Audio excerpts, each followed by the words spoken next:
Undang-Undang Republik Indonesia Nomor 48 Tahun 2009 tentang Kekuasaan Kehakiman, dengan rahmat Tuhan Yang Maha Esa, Presiden Republik Indonesia menimbang a. Bahwa kekuasaan kehakiman menurut Undang-Undang Dasar Negara Republik Indonesia tahun 1945 merupakan kekuasaan yang merdeka yang dilakukan oleh sebuah Mahkamah Agung dan badan peradilan yang berada di bawahnya dalam lingkungan peradilan umum, lingkungan peradilan agama, lingkungan peradilan militer, lingkungan peradilan tata usaha negara, dan oleh sebuah Mahkamah Konstitusi untuk menyelenggarakan peradilan guna menegakkan hukum dan keadilan. B. Bahwa untuk mewujudkan kekuasaan kehakiman yang merdeka dan peradilan yang bersih serta berwibawa, perlu dilakukan penataan sistem peradilan yang terpadu. C. Bahwa Undang-Undang Nomor 4 Tahun 2004 tentang kekuasaan kehakiman tidak sesuai lagi dengan perkembangan kebutuhan hukum dan ketatanegaraan menurut Undang-Undang Dasar Negara Republik Indonesia tahun 1945. D. Bahwa berdasarkan pertimbangan sebagaimana dimaksud dalam huruf A, huruf B, dan huruf C, perlu membentuk undang-undang tentang kekuasaan kehakiman. Mengingat Pasal 20, Pasal 21, Pasal 24, Pasal 24A, Pasal 24B, Pasal 24C, dan Pasal 25 Undang-Undang Dasar Negara Republik Indonesia tahun 1945. Dengan persetujuan bersama Dewan Perwakilan Rakyat Republik Indonesia dan Presiden Republik Indonesia memutuskan menetapkan Undang-Undang tentang Kekuasaan Kehakiman. Bab 1. Ketentuan Umum Pasal 1. Dalam undang-undang ini, yang dimaksud dengan ayat 1, kekuasaan kehakiman adalah kekuasaan negara yang merdeka untuk menyelenggarakan peradilan guna menegakkan hukum dan keadilan berdasarkan Pancasila dan Undang-Undang Dasar Negara Republik Indonesia tahun 1945 demi terselenggaranya negara hukum Republik Indonesia.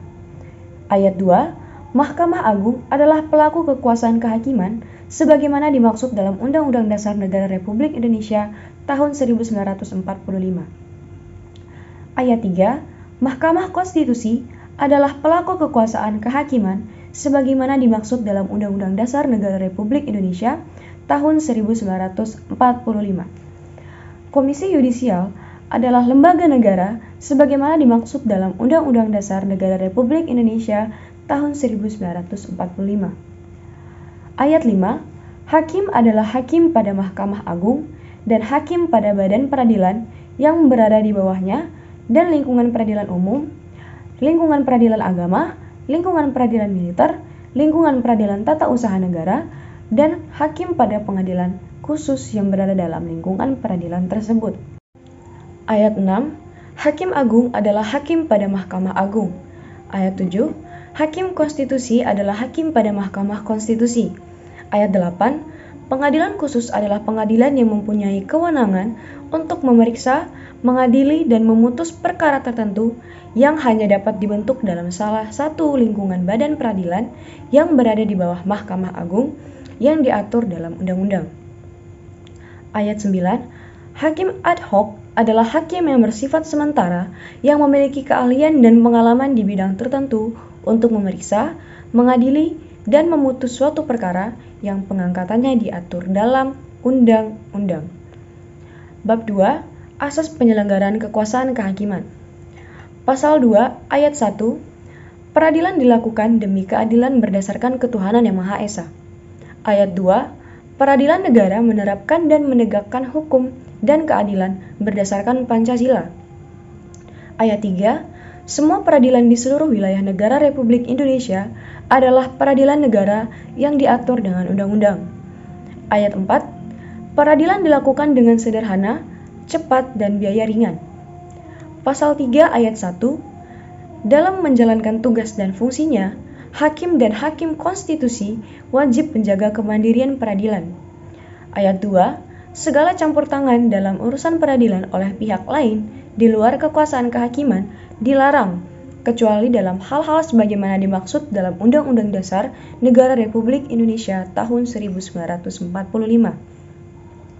Ayat 3, Setiap orang yang dengan sengaja melanggar ketentuan sebagaimana dimaksud pada ayat 2 dipidana sesuai dengan ketentuan peraturan perundang-undangan. Pasal 4 ayat 1, pengadilan mengadili menurut hukum dengan tidak membeda-bedakan orang. Ayat 2, pengadilan membantu mencari keadilan dan berusaha mengatasi segala hambatan dan rintangan untuk dapat tercapainya peradilan yang sederhana, cepat, dan biaya ringan. Pasal 5 ayat 1, hakim dan hakim konstitusi wajib menggali, mengikuti, dan memahami nilai-nilai hukum dan rasa keadilan yang hidup dalam masyarakat. Ayat 2, hakim dan hakim konstitusi harus memiliki integritas dan kepribadian yang tidak tercela, jujur, adil, profesional, dan berpengalaman di bidang hukum. Ayat 3, hakim dan hakim konstitusi wajib menaati kode etik dan pedoman perilaku hukum. Pasal 5 ayat 1, hakim dan hakim konstitusi wajib menggali, mengikuti, dan memahami nilai-nilai hukum dan rasa keadilan yang hidup dalam masyarakat. Ayat 2, hakim dan hakim konstitusi harus memiliki integritas dan kepribadian yang tidak tercela, jujur, adil, profesional, dan berpengalaman di bidang hukum. Ayat 3, hakim dan hakim konstitusi wajib menaati kode etik dan pedoman perilaku hakim. Pasal 6 ayat 1, tidak seorang pun dapat dihadapkan di depan pengadilan kecuali undang-undang menentukan lain. Ayat 2, tidak seorang pun dapat dijatuhi pidana kecuali apabila pengadilan karena alat pembuktian yang sah menurut undang-undang mendapat keyakinan bahwa seseorang yang dianggap dapat bertanggung jawab telah bersalah atas perbuatan yang didakwakan atas dirinya. Pasal 7, tidak seorang pun dapat dikenakan penangkapan, penahanan, penggeledahan, dan penyitaan kecuali atas perintah tertulis dari kekuasaan yang sah dalam hal dan menurut cara yang diatur dalam undang-undang. Pasal 8 ayat 1, setiap orang yang disangka ditangkap, ditahan, dituntut, atau dihadapkan di depan pengadilan wajib dianggap tidak bersalah sebelum ada putusan pengadilan yang menyatakan kesalahannya dan telah memperoleh kekuatan hukum tetap. Ayat 2, dalam mempertimbangkan berat ringannya pidana, hakim wajib memperhatikan pula sifat yang baik dan jahat dari terdakwa. Pasal 9 ayat 1, setiap orang yang ditangkap, ditahan, dituntut, atau diadili tanpa alasan berdasarkan undang-undang atau karena kekeliruan mengenai orangnya atau hukum yang diterapkannya, berhak menuntut ganti rugi, kerugian, dan rehabilitasi. Ayat 2, pejabat yang dengan sengaja melakukan perbuatan sebagaimana dimaksud pada ayat 1 dipidana sesuai dengan ketentuan peraturan perundang-undangan. Ayat 3, ketentuan mengenai tata cara penuntutan, ganti kerugian, rehabilitasi, dan pembebanan ganti kerugian diatur dalam undang-undang. Pasal 10 ayat 1, pengadilan dilarang menolak atau memeriksa, mengadili, dan memutus suatu perkara yang diajukan dengan dalih bahwa hukum tidak ada atau kurang jelas, melainkan wajib untuk memeriksa dan mengadilinya. Ayat 2, ketentuan sebagaimana dimaksud pada ayat 1 tidak menutup usaha penyelesaian perkara perdata secara perdamaian. Pasal 11 ayat 1, pengadilan memeriksa, mengadili, dan memutus perkara dengan susunan majelis sekurang-kurangnya 3 orang hakim, kecuali undang-undang menentukan lain. Ayat 2, susunan hakim sebagaimana dimaksud pada ayat 1 terdiri dari seorang hakim ketua dan 2 orang hakim anggota. Ayat 3, hakim dalam memeriksa, mengadili, dan memutus perkara dibantu oleh seorang panitera atau seorang yang ditugaskan melakukan pekerjaan panitera. Ayat 4, dalam perkara pidana wajib hadir pula seorang penuntut umum, kecuali undang-undang menentukan lain. Pasal 12 ayat 1, pengadilan memeriksa, mengadili, dan memutus perkara pidana dengan kehadiran terdakwa, kecuali undang-undang menentukan lain. Ayat 2, dalam hal terdakwa tidak hadir, sedangkan pemeriksaan dinyatakan telah selesai, putusan dapat diucapkan tanpa dihadiri terdakwa. Pasal 13 ayat 1, semua sidang pemeriksaan pengadilan adalah terbuka untuk umum, kecuali undang-undang menentukan lain. Ayat 2, Putusan pengadilan hanya sah dan mempunyai kekuatan hukum apabila diucapkan dalam sidang terbuka untuk umum. Ayat 3. Tidak dipenuhinya ketentuan sebagaimana dimaksud pada ayat 1 dan ayat 2 mengakibatkan putusan batal demi hukum. Pasal 14 ayat 1. Putusan diambil berdasarkan sidang permusyawaratan hakim yang bersifat rahasia. Ayat 2. Dalam sidang permusyawaratan, setiap hakim wajib menyampaikan pertimbangan atau pendapat tertulis terhadap perkara yang sedang diperiksa dan menjadi bagian yang tidak terpisahkan dari putusan. Ayat 3. Dalam sidang permusyawaratan, tidak dapat dicapai mufakat bulat. Pendapat hakim yang berbeda wajib dimuat dalam putusan. Ayat 4. Ketentuan lebih lanjut mengenai sidang permusyawaratan sebagaimana dimaksud pada ayat 2 dan ayat 3 diatur dalam peraturan Mahkamah Agung. Pasal 15. Pengadilan wajib saling memberi bantuan yang diminta untuk kepentingan peradilan. Pasal 16. Tindak pidana yang dilakukan bersama-sama oleh mereka yang termasuk lingkungan peradilan umum dan lingkungan peradilan militer diperiksa dan diadili oleh pengadilan dalam lingkungan peradilan umum, kecuali dalam keadaan tertentu. Menurut keputusan Ketua Mahkamah Agung, perkara itu harus diperiksa dan diadili oleh pengadilan dalam lingkungan peradilan militer. Pasal 17 ayat 1. Pihak yang diadili mempunyai hak ingkar terhadap hakim yang mengadili perkaranya. Ayat 2. Hak ingkar sebagaimana dimaksud pada ayat 1 adalah hak seorang yang diadili untuk mengajukan keberatan yang disertai dengan alasan terhadap seorang hakim yang mengadili perkaranya. Ayat 3. Seorang hakim wajib mengundurkan diri dari persidangan apabila terikat hubungan keluarga sedarah atau semenda sampai derajat ketiga atau hubungan suami istri meskipun telah bercerai dengan ketua, salah seorang hakim anggota, jaksa, advokat, atau panitera. Ayat 4. Ketua majelis, hakim anggota, jaksa, atau panitera wajib mengundurkan diri dari persidangan apabila terikat hubungan keluarga sedarah atau semenda sampai derajat ketiga atau hubungan suami atau istri meskipun telah bercerai dengan pihak yang diadili atau advokat. Ayat 5. Seorang hakim atau panitera wajib mengundurkan diri dari persidangan apabila ia mempunyai kepentingan langsung atau tidak langsung dengan perkara yang sedang diperiksa, baik atas kehendaknya sendiri maupun atas permintaan pihak yang diperkara atau berperkara. Ayat 6. Dalam hal terjadi pelanggaran terhadap ketentuan sebagaimana dimaksud pada ayat 5, putusan dinyatakan tidak sah dan terhadap hakim atau panitera yang bersangkutan dikenakan sanksi administratif atau dipidana sesuai dengan ketentuan peraturan perundang-undangan. Ayat 7. Perkara sebagaimana dimaksud pada ayat 5 dan ayat 6 diperiksa kembali dengan susunan majelis hakim yang berbeda. Bab 3. Pelaku kekuasaan kehakiman. Bagian ke-1, umum. Pasal 18. Kekuasaan kehakiman dilakukan oleh sebuah Mahkamah Agung dan badan peradilan yang berada di bawahnya dalam lingkungan peradilan umum, lingkungan peradilan agama, lingkungan peradilan militer, lingkungan peradilan tata usaha negara, dan oleh sebuah Mahkamah Konstitusi. Pasal 19. Hakim dan hakim konstitusi adalah pejabat negara yang melakukan kekuasaan kehakiman yang diatur dalam undang-undang. Bagian kedua, Mahkamah Agung dan badan peradilan di bawahnya. Pasal 20 ayat 1. Mahkamah Agung merupakan pengadilan negara tertinggi dari badan peradilan yang berada di dalam keempat lingkungan peradilan sebagaimana dimaksud dalam pasal 18. Ayat 2. Mahkamah Agung berwenang a.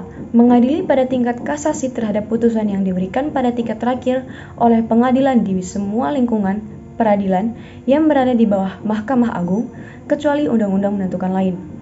B. Menguji peraturan perundang-undangan di bawah undang-undang terhadap undang-undang. Dan C. Kewenangan lainnya yang diberikan undang-undang. Ayat 3. Putusan mengenai tidak sahnya peraturan perundang-undangan sebagai hasil pengujian sebagaimana dimaksud pada ayat 2 huruf B dapat diambil baik berhubungan dengan pemeriksaan pada tingkat kasasi maupun berdasarkan permohonan langsung pada Mahkamah Agung. Pasal 21 ayat 1, organisasi administrasi dan finansial Mahkamah Agung dan badan peradilan yang berada di bawahnya, kekuasaan Mahkamah Agung. Ayat 2. Ketentuan mengenai organisasi administrasi dan finansial badan peradilan sebagaimana dimaksud pada ayat 1 untuk masing-masing lingkungan peradilan diatur dalam undang-undang sesuai dengan kekhususan lingkungan peradilan masing-masing. Pasal 22 ayat 1, Mahkamah Agung dapat memberi keterangan, pertimbangan, dan nasihat masalah hukum kepada lembaga negara dan lembaga pemerintahan. Ayat 2, ketentuan mengenai pemberian keterangan, pertimbangan, dan nasihat masalah hukum kepada lembaga negara dan lembaga pemerintah diatur dalam undang-undang. Pasal 23, putusan pengadilan dalam tingkat banding dapat dimintakan kasasi kepada Mahkamah Agung oleh pihak-pihak yang bersangkutan, kecuali undang-undang menentukan lain.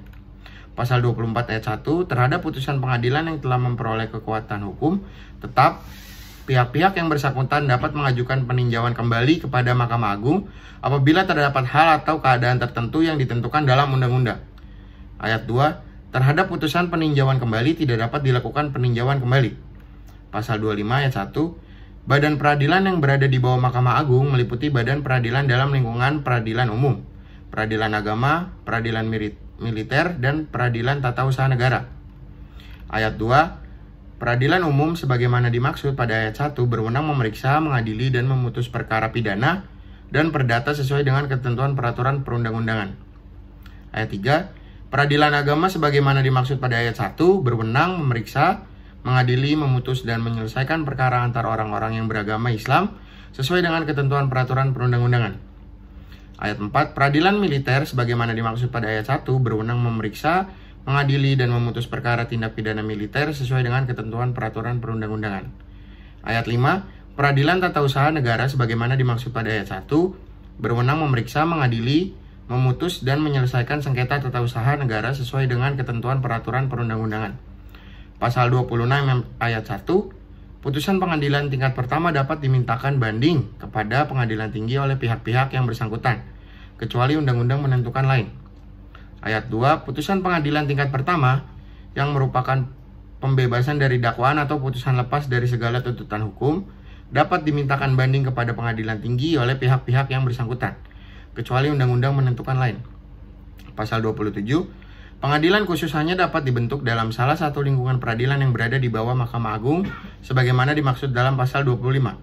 Ayat 2, ketentuan mengenai pembentukan pengadilan khusus sebagaimana dimaksud pada ayat 1 diatur dalam undang-undang.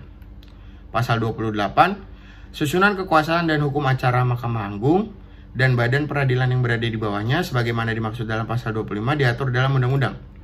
Badan ketiga Mahkamah Konstitusi, pasal 29 ayat 1, Mahkamah Konstitusi berwenang mengadili pada tingkat pertama dan terakhir yang putusannya bersifat final untuk A. Menguji undang-undang terhadap Undang-Undang Dasar Negara Republik Indonesia tahun 1945, B. Memutus sengketa kewenangan lembaga negara yang kewenangannya diberikan oleh Undang-Undang Dasar Negara Republik Indonesia tahun 1945, C. Memutus pembubaran partai politik, D. Memutus perselisihan tentang hasil pemilihan umum, dan E. Kewenangan lain yang diberikan oleh undang-undang. Ayat 2, selain kewenangan sebagaimana dimaksud pada ayat 1, Mahkamah Konstitusi wajib memberikan putusan atas pendapat Dewan Perwakilan Rakyat bahwa presiden atau wakil presiden diduga telah melakukan pelanggaran hukum berupa pengkhianatan terhadap negara, korupsi, penyuapan, tindak pidana berat lainnya, atau perbuatan tercela atau tidak lagi memenuhi syarat sebagai presiden atau wakil presiden. Ayat 3, susunan kekuasaan dan hukum acara Mahkamah Konstitusi sebagaimana dimaksud pada ayat 1 diatur dengan undang-undang. Ayat 4, organisasi, administrasi, dan finansial Mahkamah Konstitusi berada di bawah kekuasaan dan kewenangan Mahkamah Konstitusi. Bab 4, pengangkatan dan pemberhentian hakim dan hakim konstitusi. Bagian ke-1, pengangkatan hakim dan hakim konstitusi. Pasal 30 ayat 1, pengangkatan hakim agung berasal dari hakim karir dan non-karir. Ayat 2, pengangkatan hakim agung sebagaimana dimaksud pada ayat 1 dipilih oleh Dewan Perwakilan Rakyat dari nama calon yang diusulkan oleh Komisi Yudisial. Ayat ketiga, ketentuan mengenai syarat dan tata cara pengangkatan hakim agung sebagaimana dimaksud pada ayat 1 dan ayat 2 diatur dalam undang-undang. Pasal 31 ayat 1, hakim pengadilan di bawah Mahkamah Agung merupakan pejabat negara yang melaksanakan kekuasaan kehakiman yang berada pada badan peradilan di bawah Mahkamah Agung. Ayat 2, hakim sebagaimana dimaksud pada ayat 1 tidak dapat merangkap jabatan kecuali undang-undang menentukan lain.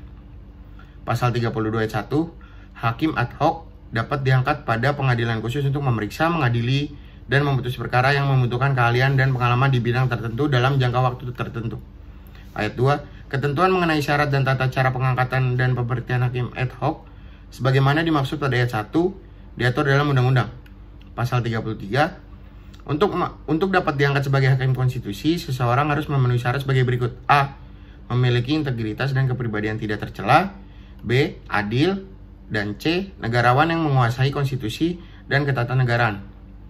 Pasal 34 ayat 1, hakim konstitusi diajukan masing-masing 3 orang oleh Mahkamah Agung, 3 orang oleh Dewan Perwakilan Rakyat, dan 3 orang oleh Presiden.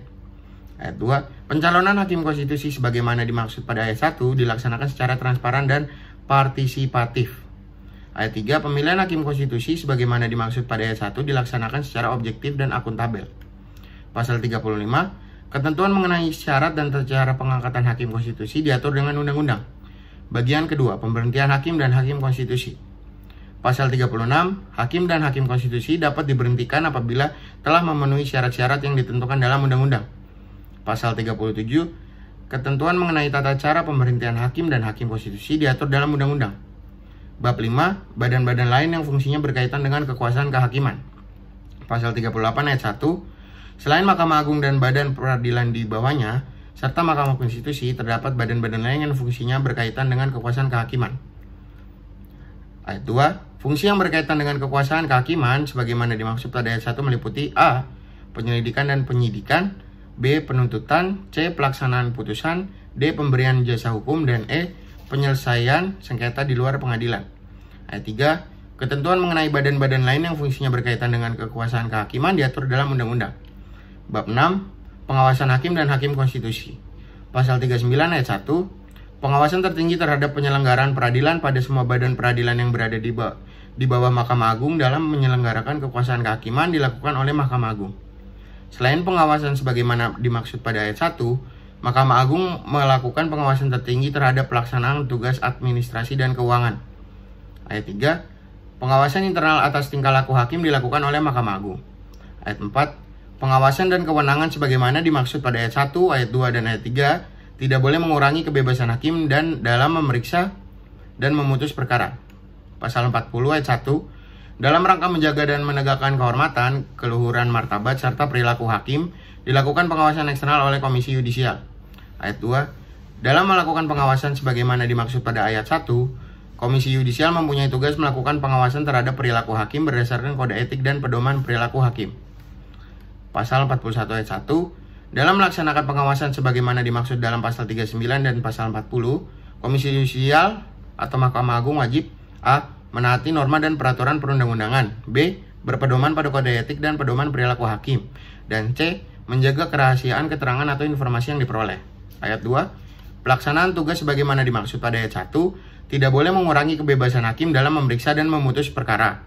Ayat ketiga, kode etik dan pedoman perilaku hakim sebagaimana dimaksud pada ayat 1 huruf B ditetapkan oleh Komisi Yudisial dan Mahkamah Agung.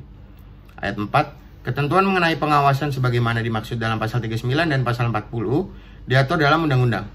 Pasal 42, dalam rangka menjaga dan menegakkan kehormatan, keluhuran martabat, serta perilaku hakim, Komisi Yudisial dapat menganalisis putusan pengadilan yang telah memperoleh kekuatan hukum tetap sebagai dasar rekomendasi untuk melakukan mutasi hakim. Pasal 43, hakim yang diduga telah melakukan pelanggaran terhadap kode etik dan pedoman perilaku hakim diperiksa oleh Mahkamah Agung dan Komisi Yudisial. Pasal 44 ayat 1, pengawasan hakim konstitusi dilakukan oleh Majelis Kehormatan dan Hakim Konstitusi. Ayat 2, pengawasan sebagaimana dimaksud pada ayat 1 diatur dengan undang-undang. Bab 7, pejabat peradilan. Pasal 45, selain hakim pada Mahkamah Agung dan badan peradilan di bawahnya dapat diangkat panitera, sekretaris, atau jurusita. Pasal 46, panitera tidak boleh merangkap menjadi A. hakim, B. wali, C. pengampu, D. advokat, atau E. pejabat peradilan yang lain. Pasal 47, ketentuan mengenai pengangkatan dan pemberhentian panitera, sekretaris, dan jurusita serta tugas dan fungsinya diatur dalam undang-undang. Bab 8, jaminan keamanan dan kesejahteraan hakim. Pasal 48 ayat 1, negara memberikan jaminan keamanan dan kesejahteraan hakim dan hakim konstitusi dalam menjalankan tugas dan tanggung jawab penyelenggara kekuasaan kehakiman. Ayat 2, jaminan keamanan dan kesejahteraan hakim dan hakim konstitusi sebagaimana dimaksud pada ayat 1 diatur sesuai dengan ketentuan peraturan perundang-undangan. Pasal 49 ayat 1, hakim ad hoc dalam menjalankan tugas dan tanggung jawab penyelenggaraan kekuasaan kehakiman diberikan tunjangan khusus. Ayat 2. Tunjangan khusus sebagaimana dimaksud pada ayat 1 diatur sesuai dengan ketentuan peraturan perundang-undangan. Bab 9. Putusan pengadilan. Pasal 50 ayat 1. Putusan pengadilan selain harus memuat alasan dan dasar putusan, juga memuat pasal tertentu dari peraturan perundang-undangan yang bersangkutan atau sumber hukum tertulis yang dijadikan dasar untuk mengadili. Ayat 2. Tiap putusan pengadilan harus ditandatangani oleh ketua serta hakim yang memutus dan panitera yang ikut serta bersidang. Ayat 51. Penetapan ikhtisar rapat permusyawaratan dan berita acara pemeriksaan sidang ditandatangani oleh ketua majelis hakim dan panitera sidang. Pasal 52 ayat 1. Pengadilan wajib memberikan akses kepada masyarakat untuk memperoleh informasi yang berkaitan dengan putusan dan biaya perkara dalam proses persidangan. Ayat 2. Pengadilan wajib menyampaikan salinan putusan kepada para pihak dalam jangka waktu yang ditentukan berdasarkan peraturan perundang-undangan. Ayat 3. Dalam perkara pidana, putusan selain sebagaimana dimaksud pada ayat 2 disampaikan kepada instansi yang terkait dengan pelaksanaan putusan. Pasal 53 ayat 1. Dalam memeriksa dan memutus perkara, hakim bertanggung jawab atas penetapan dan putusan yang dibuatnya. Ayat 2. Penetapan dan putusan sebagaimana dimaksud pada ayat 1 harus memuat pertimbangan hukum hakim yang didasarkan pada alasan dan dasar hukum yang tepat dan benar. Bab 10. Pelaksanaan putusan pengadilan. Pasal 54 ayat 1. Pelaksanaan putusan pengadilan dalam perkara pidana dilakukan oleh jaksa. Ayat 2. Pelaksanaan putusan pengadilan dalam perkara perdata dilakukan oleh panitera dan juru sita dipimpin oleh ketua pengadilan. Ayat 3. Putusan pengadilan dilaksanakan dengan memperhatikan nilai kemanusiaan dan keadilan. Pasal 55 ayat 1. Ketua pengadilan wajib mengawasi pelaksanaan putusan pengadilan yang telah memperoleh kekuatan hukum tetap. Ayat 2. Pengawasan pelaksanaan putusan pengadilan sebagaimana dimaksud pada ayat 1 dilakukan sesuai dengan peraturan perundang-undangan. Bab 11. Bantuan hukum. Pasal 56 ayat 1. Setiap orang yang tersangkut perkara berhak memperoleh bantuan hukum. Ayat 2. Negara menanggung biaya perkara bagi pencari keadilan yang tidak mampu. Pasal 57 ayat 1. Pada setiap pengadilan negeri dibentuk pos bantuan hukum kepada pencari keadilan yang tidak mampu dalam memperoleh bantuan hukum. Ayat 2. Bantuan hukum sebagaimana dimaksud pada ayat 1 diberikan secara cuma-cuma pada semua tingkat peradilan sampai putusan terhadap perkara tersebut telah memperoleh kekuatan hukum tetap. Ayat 3. Bantuan hukum dan pos bantuan hukum sebagaimana dimaksud pada ayat 1 dilaksanakan sesuai dengan ketentuan peraturan perundang-undangan. Bab 12. Penyelesaian sengketa di luar pengadilan. Pasal 58. Upaya penyelesaian sengketa perdata dapat dilakukan di luar pengadilan negara melalui arbitrase atau alternatif penyelesaian sengketa. Pasal 59 ayat 1. Arbitrase merupakan cara penyelesaian suatu sengketa perdata di luar pengadilan yang didasarkan pada perjanjian arbitrase yang dibuat secara tertulis oleh para pihak yang bersengketa. Ayat 2. Putusan arbitrase bersifat final dan mempunyai kekuatan hukum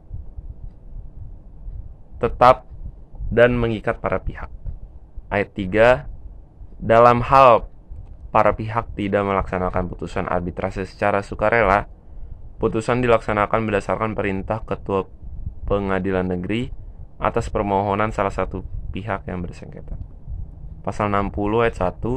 Alternatif penyelesaian sengketa merupakan lembaga penyelesaian sengketa atau beda pendapat melalui prosedur yang disepakati para pihak, yakni penyelesaian di luar pengadilan dengan cara konsultasi, negosiasi, mediasi, konsiliasi, atau penilaian ahli. Ayat 2. Penyelesaian sengketa melalui alternatif penyelesaian sengketa sebagaimana dimaksud pada ayat 1. Hasilnya dituangkan dalam kesepakatan tertulis. Ayat 3. Kesepakatan secara tertulis sebagaimana dimaksud pada ayat 2 bersifat final dan mengikat para pihak untuk dilaksanakan dengan itikat baik. Pasal 61. Ketentuan mengenai arbitrase dan penyelesaian sengketa di luar pengadilan sebagaimana dimaksud dalam pasal 58, pasal 59, dan pasal 60 diatur dalam undang-undang. Bab 13. Ketentuan penutup. Pasal 62. pada saat undang-undang ini berlaku, Undang-Undang Nomor 4 Tahun 2004 tentang Kekuasaan Kehakiman, Lembaran Negara Republik Indonesia Tahun 2004 Nomor 8, tambahan Lembaran Negara Republik Indonesia Nomor 4358 dicabut dan dinyatakan tidak berlaku. Pasal 63, pada saat undang-undang ini mulai berlaku, semua ketentuan yang merupakan peraturan pelaksanaan yang berkaitan dengan kekuasaan kehakiman dinyatakan masih tetap berlaku sepanjang tidak bertentangan dengan undang-undang ini. Pasal 64, undang-undang ini mulai berlaku pada tanggal diundang. Agar setiap orang yang mengetahuinya memerintahkan pengundangan undang-undang ini dengan penempatannya dalam Lembaran Negara Republik Indonesia. Disahkan di Jakarta pada tanggal 29 Oktober 2009, Presiden Republik Indonesia Dr. Haji Susilo Bambang Yudhoyono. Diundangkan di Jakarta pada tanggal 29 Oktober 2009, Menteri Hukum dan Hak Asasi Manusia Republik Indonesia Patrialis Akbar. Lembaran Republik Indonesia tahun 2009 nomor 157, penjelasan atas Undang-Undang Republik Indonesia nomor 48 tahun 2009 tentang kekuasaan kehakiman. 1. Umum. Undang-Undang Dasar Negara Republik Indonesia tahun 1945 menegaskan bahwa Indonesia adalah negara hukum. Sejalan dengan ketentuan tersebut, maka salah satu prinsip penting negara hukum adalah adanya jaminan penyelenggaraan kekuasaan kehakiman yang berbeda, yang merdeka, bebas dari pengaruh kekuasaan lainnya untuk menyelenggarakan peradilan guna menegakkan hukum dan keadilan. Pasal 24 ayat 1 Undang-Undang Dasar Negara Republik Indonesia tahun 1945 menegaskan bahwa kekuasaan kehakiman merupakan kekuasaan yang merdeka untuk menyelenggarakan peradilan guna menegakkan hukum dan keadilan.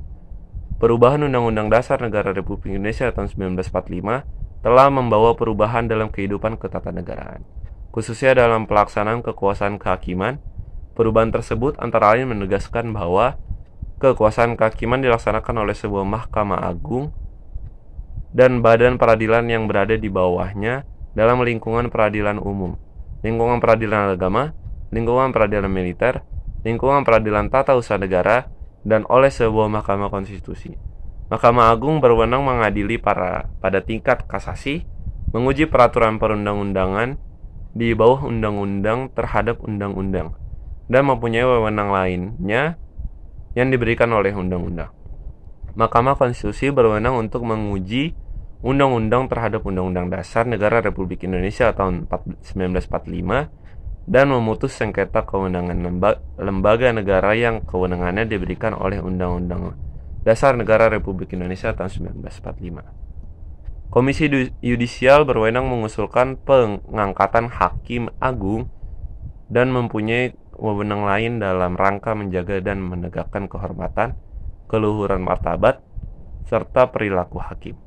Pada dasarnya, Undang-Undang Nomor 4 Tahun 2004 tentang kekuasaan kehakiman telah sesuai dengan perubahan Undang-Undang Dasar Negara Republik Indonesia tahun 1945 di atas. Namun, substansi Undang-Undang Undang-Undang tersebut belum mengatur secara komprehensif tentang penyelenggaraan kekuasaan kehakiman yang merupakan kekuasaan yang merdeka yang dilakukan oleh sebuah Mahkamah Agung dan badan peradilan yang berada di bawahnya dalam lingkungan peradilan umum, lingkungan peradilan agama, lingkungan peradilan militer, lingkungan peradilan tata usaha negara, dan oleh sebuah Mahkamah Konstitusi untuk menyelenggarakan peradilan guna menegakkan hukum dan keadilan. Selain pengaturan secara komprehensif, undang-undang ini juga untuk memenuhi putusan Mahkamah Konstitusi nomor 5 PUU 2006 yang salah satu amarnya telah membatalkan pasal 34 Undang-Undang nomor 4 tahun 2004 tentang kekuasaan kehakiman. Putusan Mahkamah Konstitusi tersebut juga telah membatalkan ketentuan yang terkait dengan pengawasan hakim dalam Undang-Undang nomor 22 tahun 2004 tentang Komisi Yudisial. Sehubungan dengan hal tersebut, sebagai upaya untuk memperkuat penyelenggaraan kekuasaan kehakiman dan mewujudkan sistem peradilan terpadu Integrated Justice System, maka Undang-Undang Nomor 4 Tahun 2004 tentang kekuasaan kehakiman sebagai dasar penyelenggaraan kekuasaan kehakiman perlu diganti. Hal-hal penting dalam undang-undang ini antara lain sebagai berikut.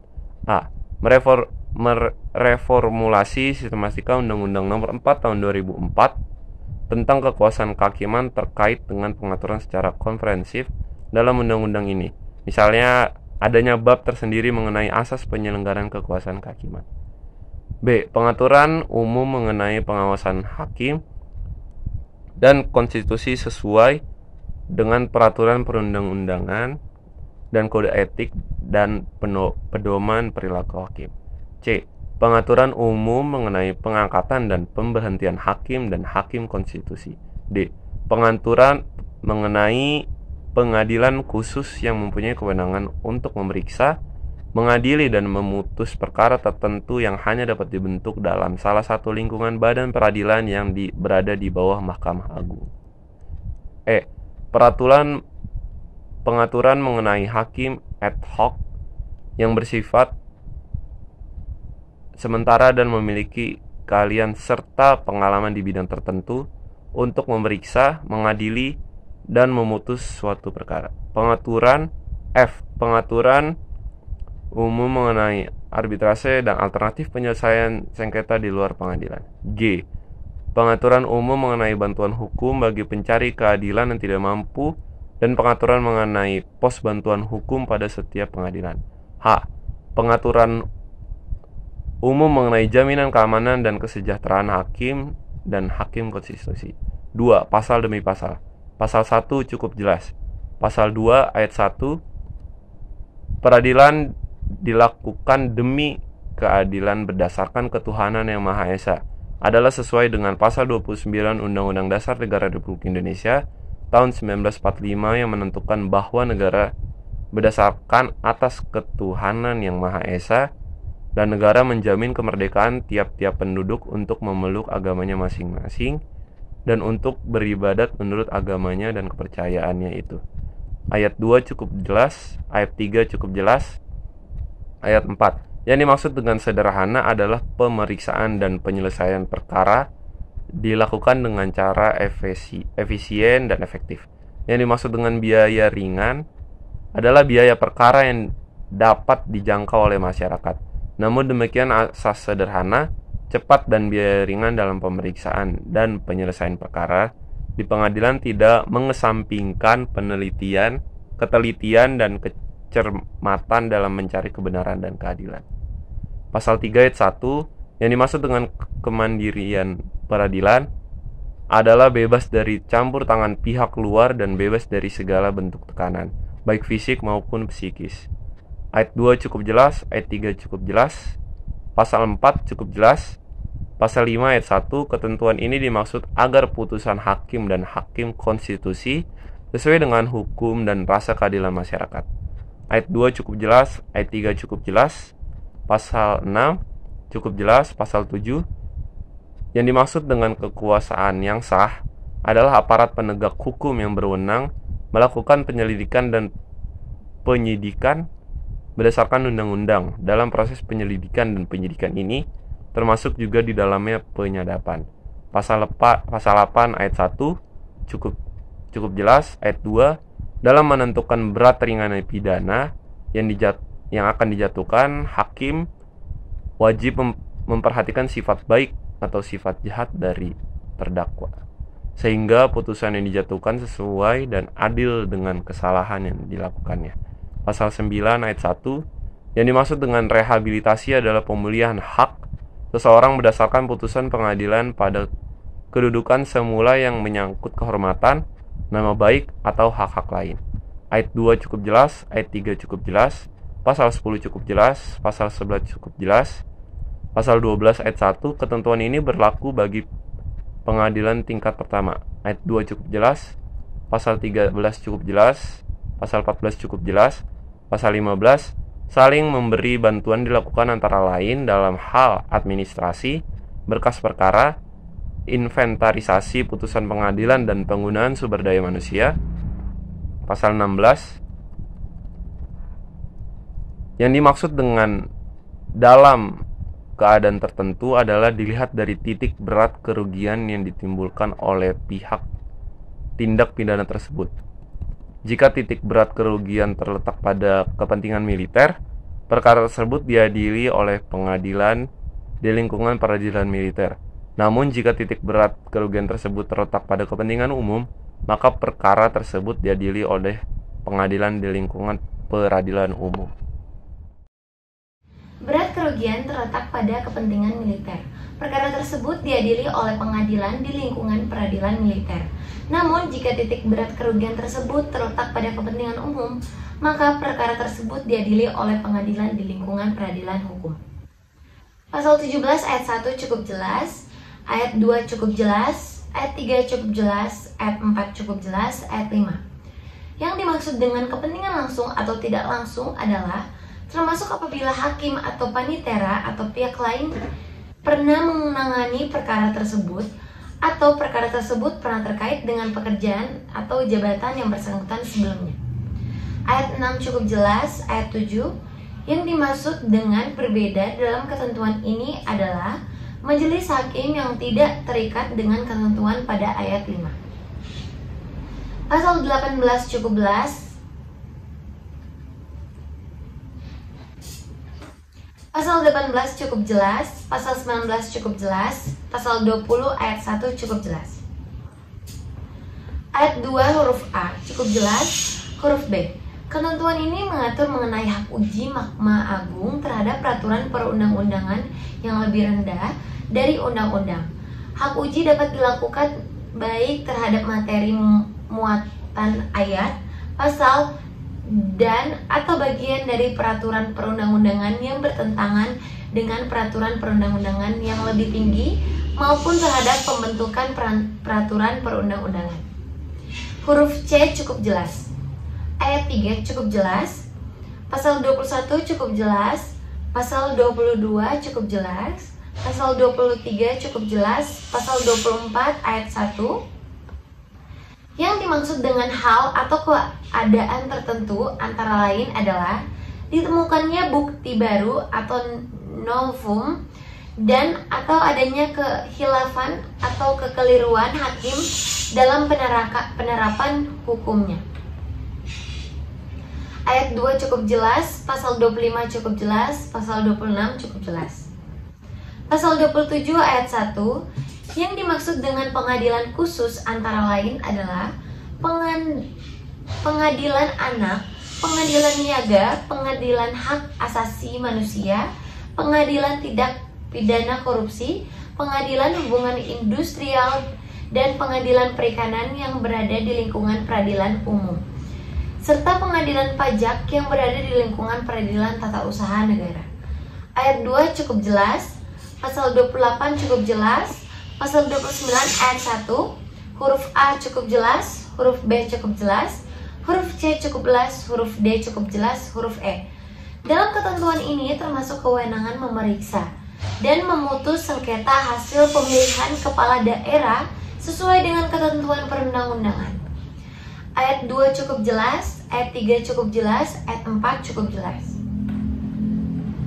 Pasal 30 ayat 1. Yang dimaksud dengan hakim karir adalah hakim yang berstatus aktif sebagai hakim pada badan peradilan yang berada di bawah Mahkamah Agung yang dicalonkan oleh Mahkamah Agung. Yang dimaksud dengan hakim non-karir adalah hakim yang berasal dari lingkungan badan peradilan. Ayat 2 cukup jelas, ayat 3 cukup jelas. Pasal 31 ayat 1 cukup jelas, ayat 2. Yang dimaksud dengan merangkap jabatan antara lain A. Wali, pengampu, dan penjabat yang berkaitan dengan suatu perkara dan diperiksa olehnya. B. Pengusaha, dan C. Advokat. Dalam hal hakim yang merangkap sebagai pengusaha antara lain, hakim yang merangkap sebagai direktur perusahaan, menjadi pemegang saham perseroan, atau mengadakan usaha perdagangan lain.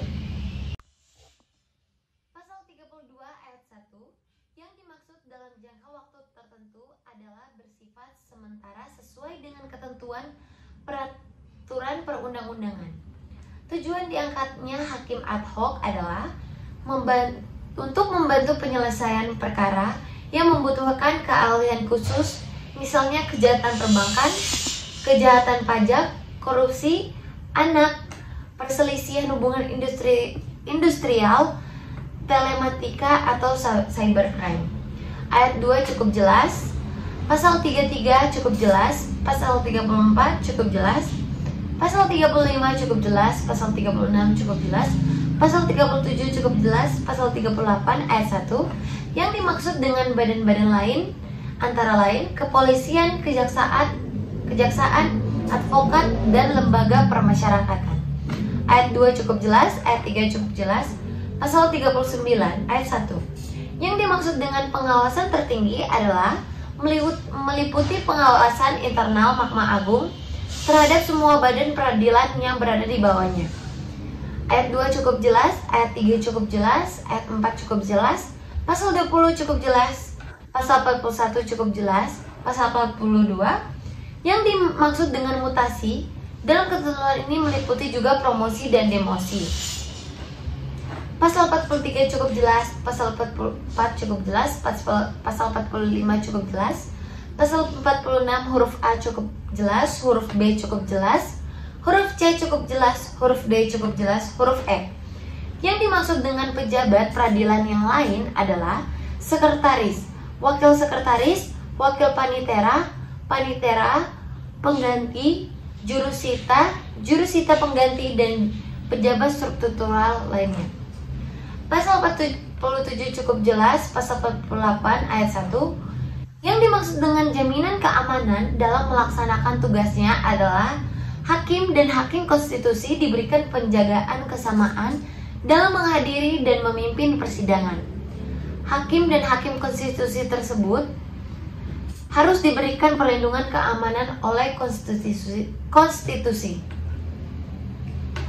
Aparat rakyat terkait yakni aparat kepolisian agar hakim dan hakim konstitusi mampu memeriksa, mengadili, memutus perkara secara baik dan benar tanpa adanya tekanan atau intervensi dari pihak manapun. Jaminan kesejahteraan meliputi gaji pokok, tunjangan, biaya dinas, dan pensiun serta hak lainnya sesuai dengan peraturan perundang-undangan.